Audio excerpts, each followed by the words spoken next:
오늘 주신 하나님의 말씀 누가복음 1장 30절과 31절의 말씀입니다.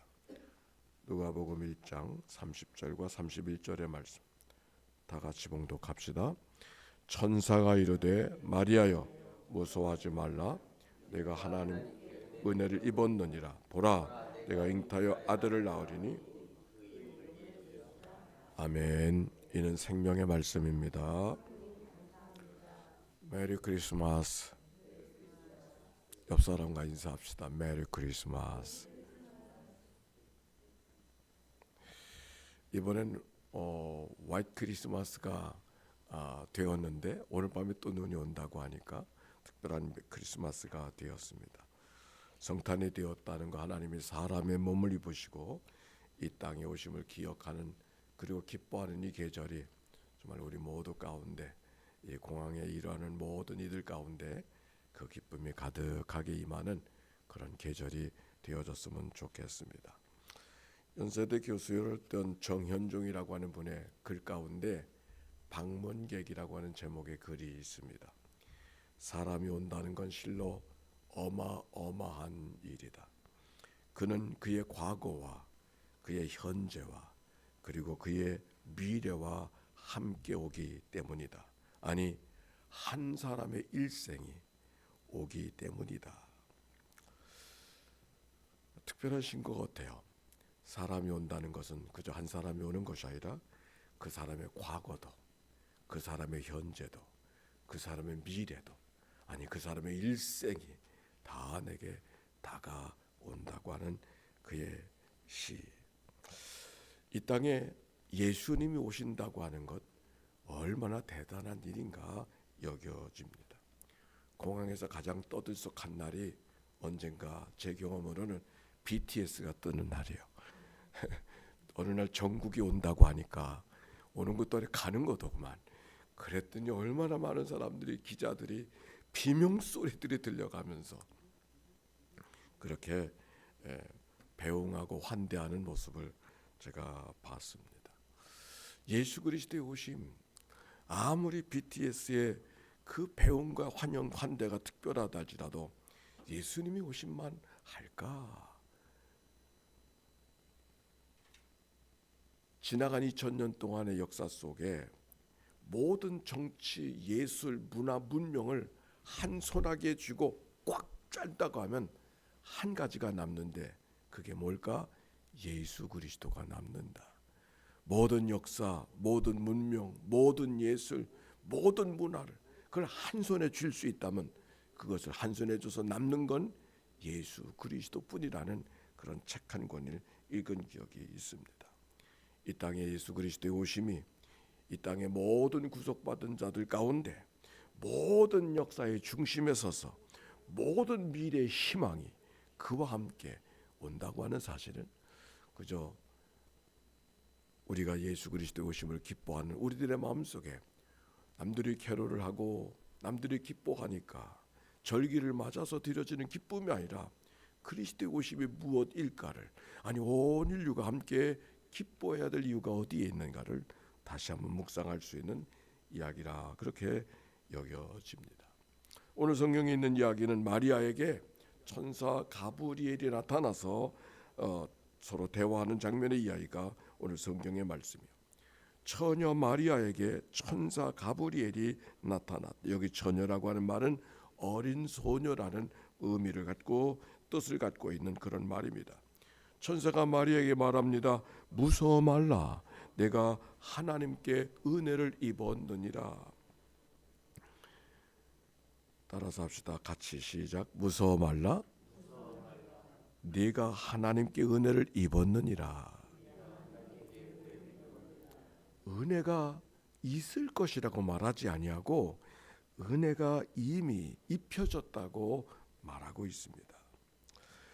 은혜를 받아야 은혜가 있지 하고 이야기할 텐데 오늘 여기 마리아에게 이미 은혜가 있을 것이라고 그렇게 말씀하시는, 있을 것이라고 말씀하지 아니하시고 은혜가 이미 임했다고. 28절에도 은혜를 받은 자여 평안할지어다 주께서 너와 함께 하시도다. 그런데 그 은혜가 뭔가 이렇게 말하죠. 아들을 낳으리니 이름을 예수라 하라. 아니, 어린 처녀가 아들을 낳는 것이 무슨 은혜가 될까? 현대인들에게 성경을 읽다 보면 가장 믿을 수 없는, 받아들이기 어려운 이야기가 동정녀 처녀가 아기를 낳는다고 하는 사실이 가장 어려운 이야기라고 말합니다. 생명의 잉태는 늘 남과 여자의 합방으로 인한 것이 자연의 섭리인데 여기 성경 속에 나오는 이야기는 그렇게 말하지 않아요. 그러니 마리아의 마음이 어떤 마음이었겠어요?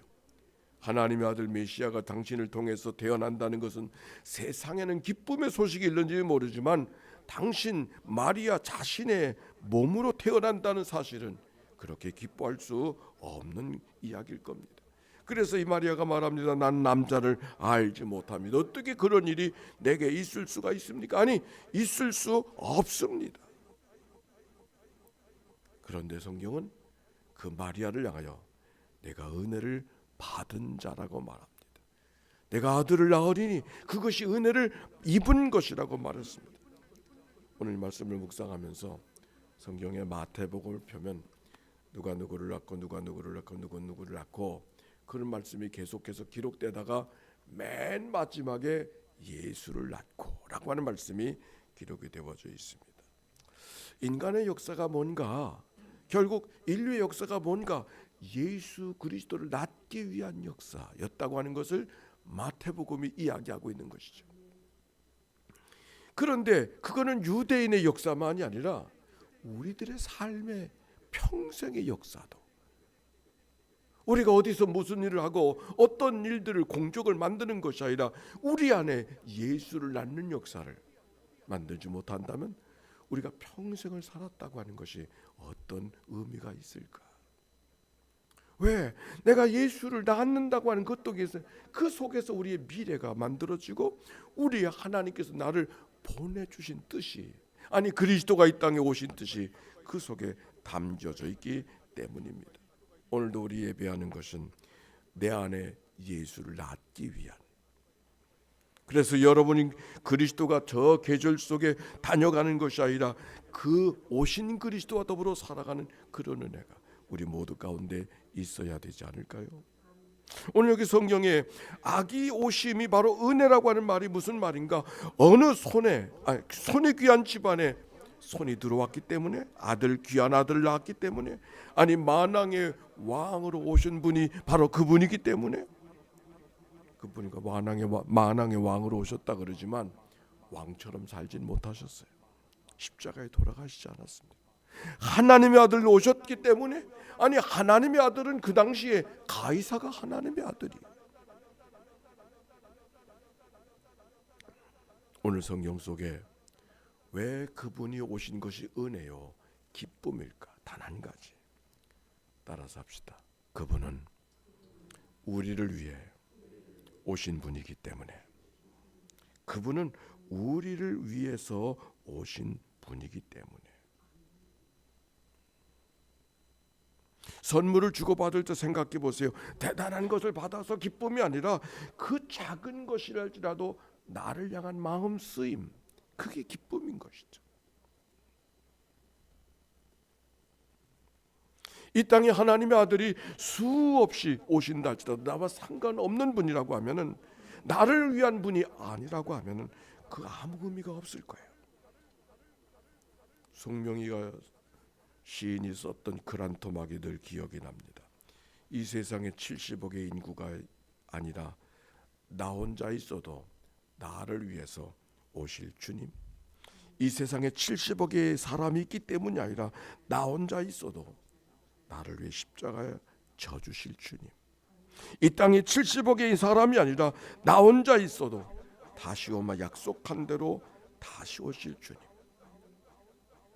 수많은 사람들이 살고 있기 때문에 이 땅에 오신 것이 아니라 나를 위해서 오셨다.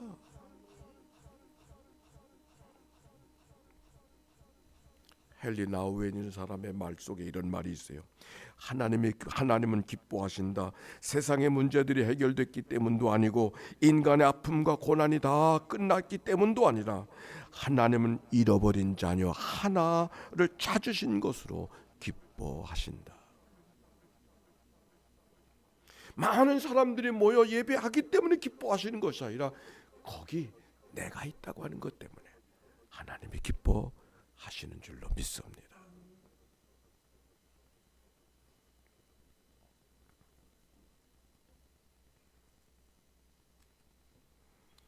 처녀가 잉태한다는 것은 마리아에게 쉬운 일이 아니었습니다. 오히려 두려움이라고 성경은 이야기하고 있습니다. 그러나 하나님 말씀하십니다. 천사를 통해서 성령이 내게 임하시고 지극히 높으신 이의 능력이 너를 덮으시리니 대저 하나님의 모든 말씀은 능하지 못하심이 없느니라. 하나님이 하시면 하실 수 있다는 말입니다. 하나님의 모든 말씀은 능하지 못하심이 없느니라.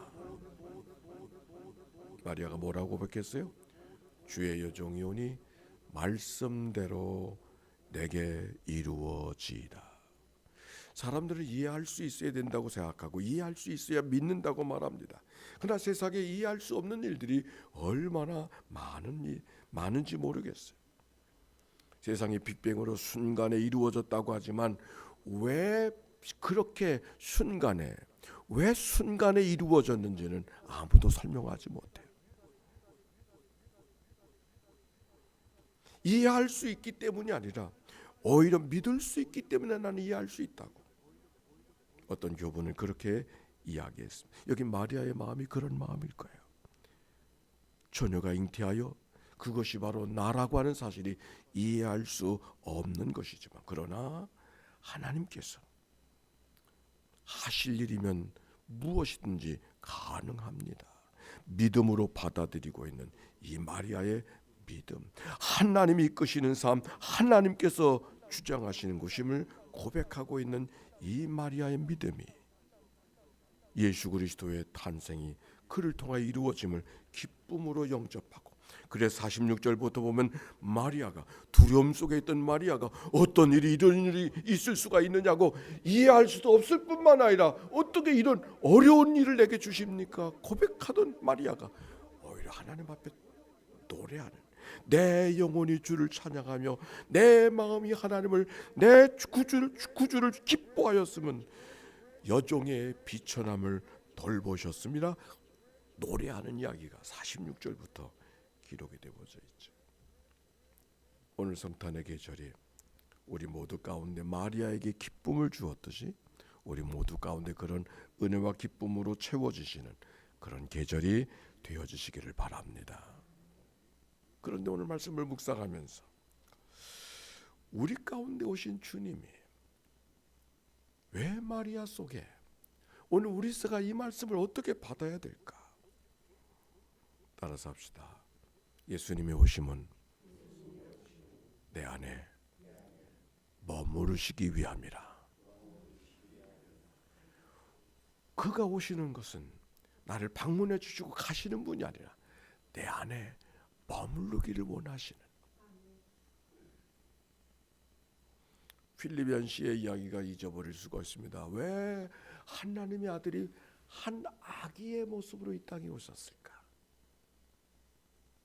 장수의 모습으로, 장군의 모습으로, 어떤 박사님의 모습으로, 사람들이 우러러보는 어떤 인물로 나타나지 아니하시고 한 아기의 모습으로 이 땅에 오셨을까? 그는 이렇게 묵상했습니다. 그거는 누구의 품에도 안길 수 있게 하기 위해서, 누구의 품에도 안길 수 있기 위해서 아기의 몸으로 이 땅에 오셨다는 필립 연시의 묵상. 그분이 이 땅에 오신 것은 오셨다 가시고 우리를 놀래게 하고 우리에게 두렵게 하려고 하는 것이 아니라 우리 안에 머무르기를 위해서 이 땅에 오셨다고 하는 말씀.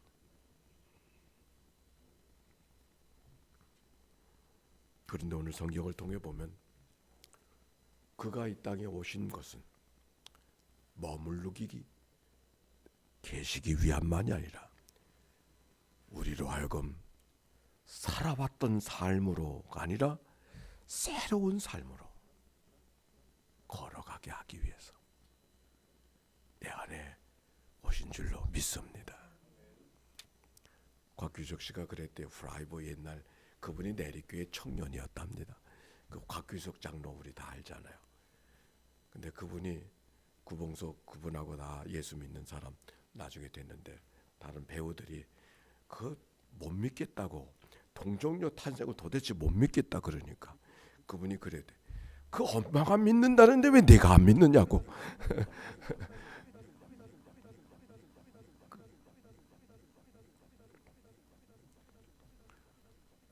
마리아는 두려움 속에 있었던 그가 그리스도가 자기의 몸을 통해서 이 땅에 오셨다는 사실 때문에 마리아는 이전의 마리아가 아닌 것이죠. 새로운 삶을 살아갈 수밖에 없는 그런 마리아가 되어진 것처럼 예수를 낳는 것이 우리의 삶이라 그랬는데 예수를 낳고 예수 안에 머물러 살아가는 삶은 살아왔던 삶이 아니라 이제는 예수와 더불어 결정하고 예수와 더불어 동행하는 삶을 살아가도록 주님께서 우리를 인도해 주시는 줄로 믿습니다. 2023년도 성탄의 계절, 여러분에게는 어떻게 이 계절에 다가오는가요? 세상은 기쁨이라고 말하지만 강단에서도 기쁨이라고 이야기하지만 혹시 어두움, 두려움, 당황스러움, 말로 표현할 수 없는 답답함, 그 마음이 오늘 나의 마음은 아닙니까? 예수님이 오시던 때에 이야기를 이사야서 선지자를 통해 전해주시던 말씀에 이런 말씀이 있습니다. 흑암에 행하던 백성이 큰 빛을 보고 사망의 그늘진 땅에 거하던 자에게 빛이 비치도다. 흑암에 행하던 백성이 큰 빛을 보고 사망의 그늘진 곳에 거하던 자에게 빛이 비치도다. 흑암과 어둠의 빛으로 오셨다고 하는 이 말씀. 우리의 마음이 흑암 같고 우리 어둠이다 우리 안에 있다 할지라도 빛으로 다가오시는 그분을 통해서 이제는 새로운 소망과 새로운 승리의 삶을 걸어가는 그 은혜가, 그래서 새롭게 출발하는 어둠 속에 질척거리던 우리들의 삶이 새롭게 주와 더불어 출발하는 새로운 한 해가 2024년도가 되어지시기를 주의 이름으로 축원합니다.